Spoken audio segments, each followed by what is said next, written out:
Дорогие братья, наша тема сегодня про сподвижника Хаббаб бин Аратти, ради Аллаху ан.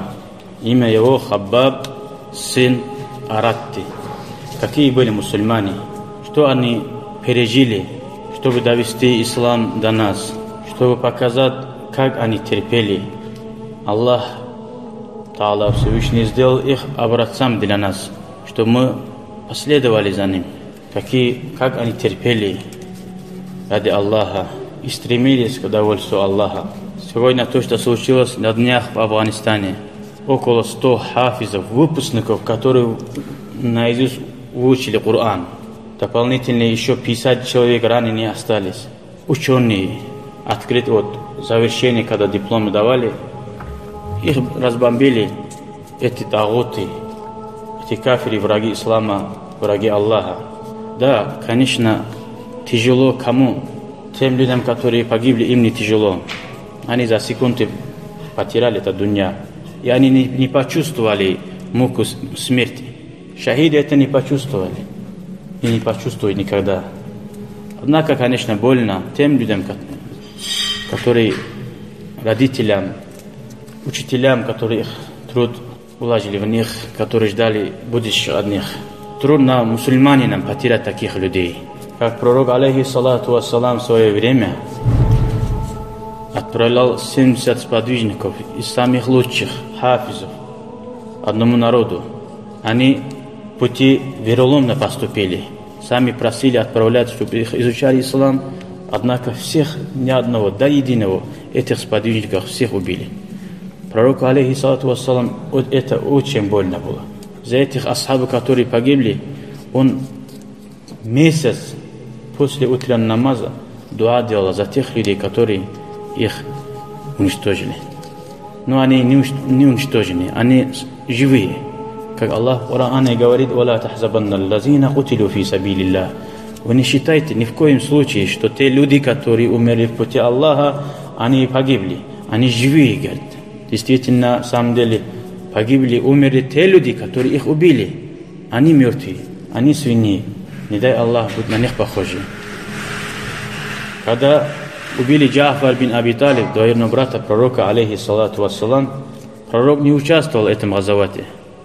Он сидел с подвижниками своими.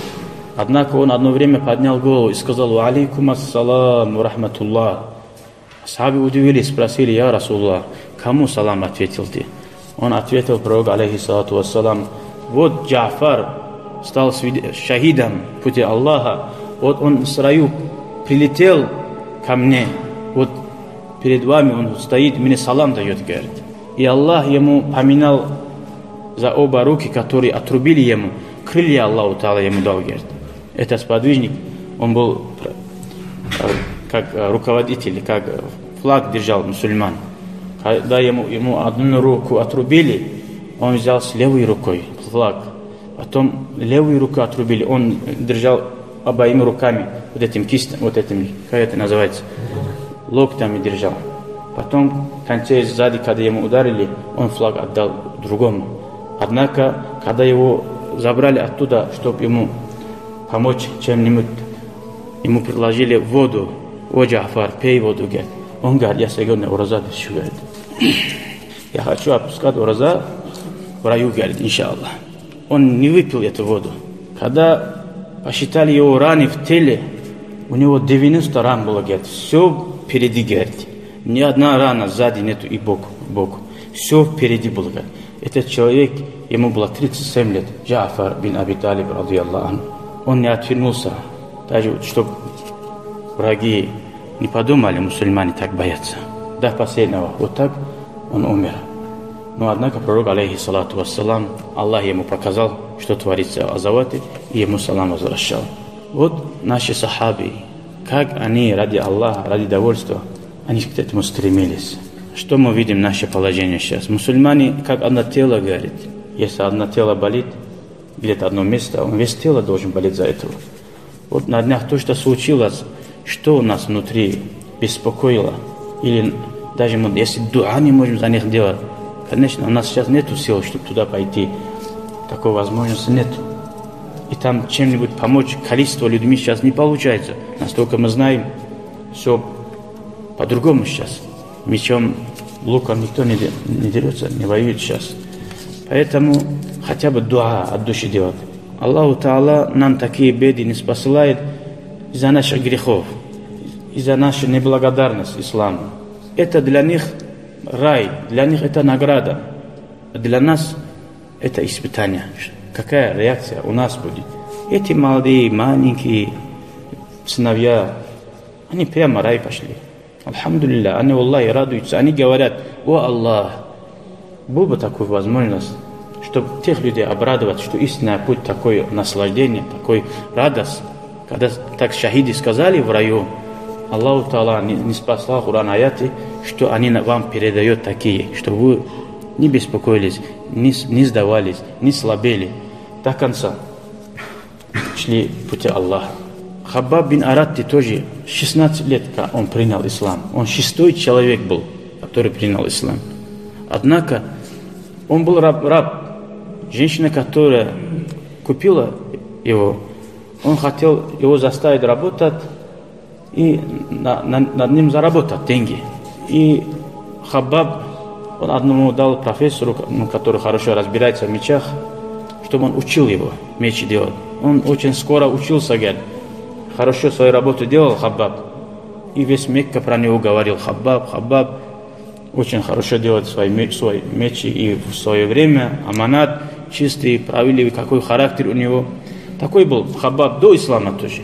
Но однако Хаббаб в свободное время постоянно думал: неужели вот эта религия, это заблуждение, вот это разврат, надо же что-то чистое, искреннее, чистая вещь.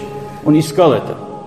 Не прошло долгое время, как появился наш пророк, алейхиссалату вассалам, и он быстро же к нему побежал и послушал, увидел, какой красивый. Никак не подумаешь, этот человек обманет. Сразу же свидетельствовал, что Аллах един и пророк, алейхиссалату вассалам, его посланник. И так он возвращается к себе, и он открыто объявил, что он мусульманин. Сразу же пришла эта женщина, госпожа, его, и говорит: до нас дошла новость, что ты принял. Новость дошла, говорит: мы надеемся, что это неправда. Эта женщина взяла с собой брата, еще своих молодых из Тухума. Это Хаббаб это время свое работал в цехе, делал мечи. Он сказал: что за хабар, говорит, вот что ты вероотступником стал, говорит. Он сказал: Аллах, я не стал вероотступником. Я никогда не поклонялся идолам. Однако я последовал за истинной религией. За Аллахом пошел, за пророком, алейхиссалату вассалам. Когда они начали бить его, бить начали, спросили потом: а что ты говоришь про Аллат, валь-Узза, про идолы, про наши идолы, что ты думаешь? Он сказал: санамани, асаммани, ла янфаани, ва ла ядуррани. Эти два идола, глухие, слепые, немой, никакой пользы и ни вреда никому не делают. И начал про них идолу говорить так. Они не стерпели, взяли, кто чем может, кулаками, кто с железами, которые в цехе находятся, начали его избить, пока кровь у него не пошла и в обморок не упал, говорит. Ему сколько лет? 16 лет. Нам 40-50 лет в исламе. Что мы терпели ради Аллаха? Что мы делаем ради Аллаха? Он не боялся, у него тухума нет, у него братья нет, он там один, он в чужом месте. Как раб взяли, купили ему, его продали в Мекке. Он не уповался ни на кого, не надеялся ни от кого, только от Аллаха. Только он надеется на Аллаха. Сила имана у него внутри. Однако кафиры собрались возле Каабы, взрослые, старшие, и говорят: субханаллах, этот юнош, нету родственников, нету братьев. Как он осмелился открыто выявить, что он мусульманин? Если он так объявил свой ислам с первой встречи с пророком, алейхиссалату вассалам, а как будут наши сыновья, остальные? Они не были, говорят, неправы, они правы были, говорят. На самом деле, если самый слабый человек, 6-й мусульманин, так выявил ислам, конечно, другие еще будет, кто привык жить в достатке. И так они начали мучать Хаббаба, что жары, вот мы знаем в Мекке, какая жара бывает, в хаджи, мы видим, босиком невозможно ходить, как будто на эту кастрюлю, вот это без тапочки иногда невозможно. Тем более его взяли Бадха, где самая жара, солнце сильно бьет, на песок, туда взяли и одевали ему железные рубашки, и его заставляли лежать на этом песке. Иногда убирали это железо, ставили горячие вот камни на спине его.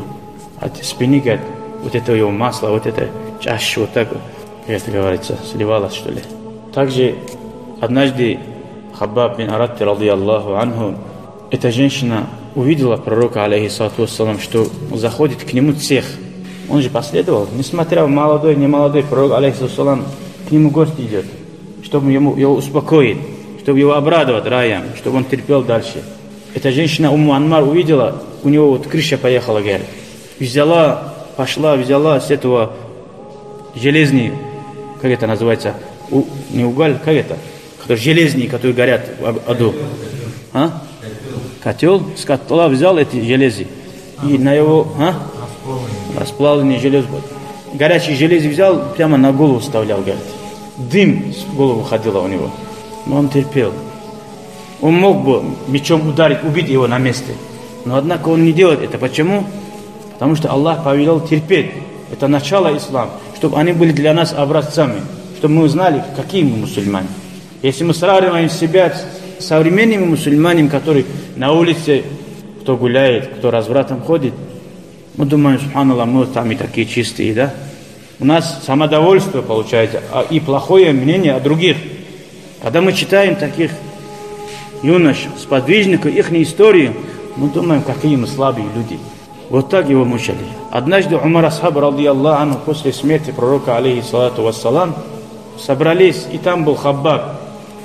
Он позвал Хаббаба: о Хаббаб, идем, садись рядом со мной, ты достоин этой места, говорит. И кроме Биляла, среди сидящих здесь, никто не достоин этой места. Ты и Билял, говорит, садись рядом, сказал. И потом спросил: я Хаббаб, ну расскажи да нам самое тяжелое, что ты видел в исламе, говорит. Он постеснялся, он не захотел это говорить, чтобы показуха, чтобы не было.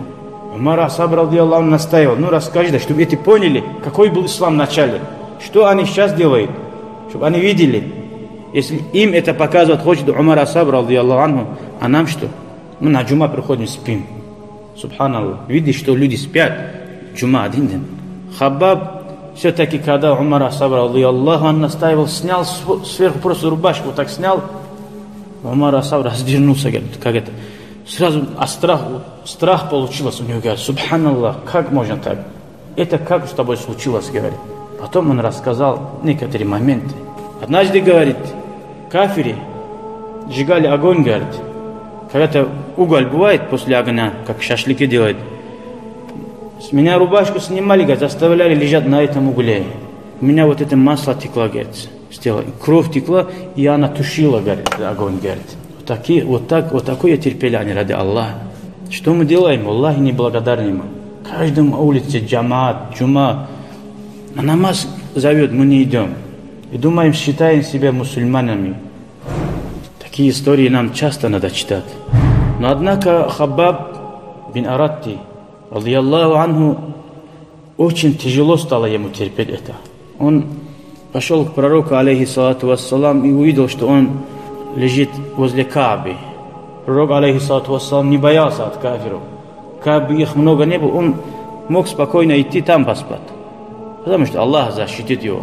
Он подошел к пророку, алейхиссалату вассалам, и говорит: я Расул Аллах, неужели нет выхода из этой ситуации? Неужели нельзя делать дуа Аллаху, чтобы мы спокойно могли молиться? Он не жалуется за это, за муки. Он жалуется, потому что ему не дает спокойно делать свою религию, спокойно совершать намаз. Тогда пророк, алейхиссалату вассалам, сразу сел, и лицо покраснело пророка, алейхиссалату вассалам.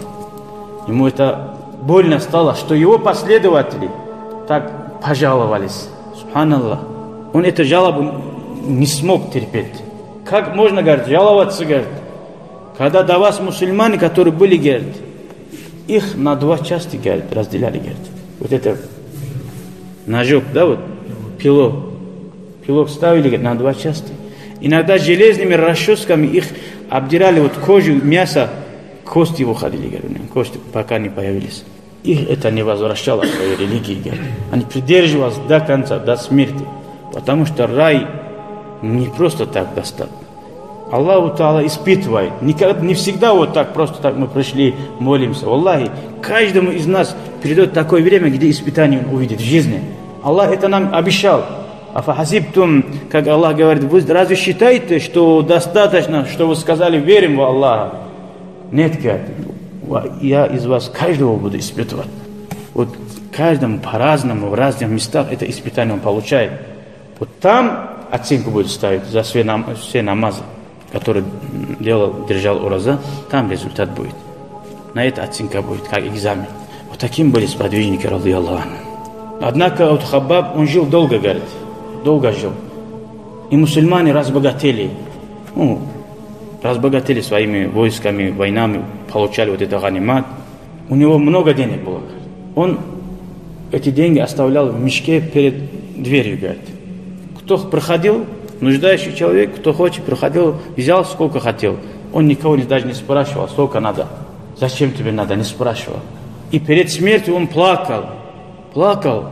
Сахабы удивились, которые с ним были. Я Хаббаб, зачем так сильно плакать, переживать? Ты же такой, шестой человек в исламе. Он заплакал и сказал, я боюсь, говорит, что Аллаху Та'ала меня испытывает с этими деньгами, говорит. Валлахи, говорит, я ни разу не запретил никому оттуда взять, говорит. Те сподвижники, которые со мной были, они погибли, говорит, не получили от дуньялской наслаждения, мирской, ничего не получили, они свои награды получили у Аллаха. Пошли, говорит, шахидами стали, говорит. Я боюсь, что Аллах меня за свои вот эти газават, за эти джихад, за терпение Аллах, чтобы меня дунья наградил, говорит. Я боюсь, что Аллах меня с этим дунья же наградил, говорит, что ахрат ничего нет. Вот так они со страхом всегда боялись, переживали за свои поступки. Аллах принял ли их, не принял ли их, потерял ли я их, какие были.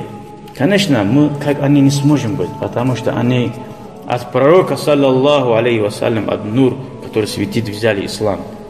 Мы, конечно, слабые, очень слабые. Просто нам это хабар, мы рассказываем, что мы как бы чуть похожи стать на них. Он не ждал, пока ему 40, 50, 60 лет исполнилось. 16 лет человеку. Дай Аллах нам быть похожи на них.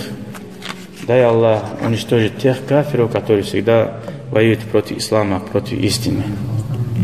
Вальхамдулиллахи раббил алямин. Есть у вас вопросы? Правда. Не Хабиб его зовут, который сейчас известный. Хабиба все знают. Не забывайте, дорогие братья, Хаббаб бин Аратти. Таких людей, Аллахи, нельзя забывать. Хоть имя вспоминайте, их именах есть баракат. Это Мустафа Бога, центральной мечети, который в мире известный алим. Он, когда хадисы читает, он обязательно читает передатчиков хадиса. И говорит, вы знаете, почему я читаю их имена? В их именах есть баракат, говорит. Когда про хороших людей вспоминаешь, их имена вспоминаются, Аллах не спасает, как баракат. Поэтому, что такой хабар не забывать, вот такой человек есть Хаббаб бин Аратти. Буду спрашивать, иншаллах, в следующий раз. И что вы знаете про него? Рассказывайте детям, соседям, друзьям. Постоянно дунья же рассказывать не бывает друг другу. Есть вопросы у вас про Хаббаб еще? Нету, да? Иншаллах, надеюсь, хорошо понял тогда. Алхамдулиллахи раббил алямин. شكرا يا ربي شكرا هديت قلبي شكرا نورت دربي شكرا شكرا يا رب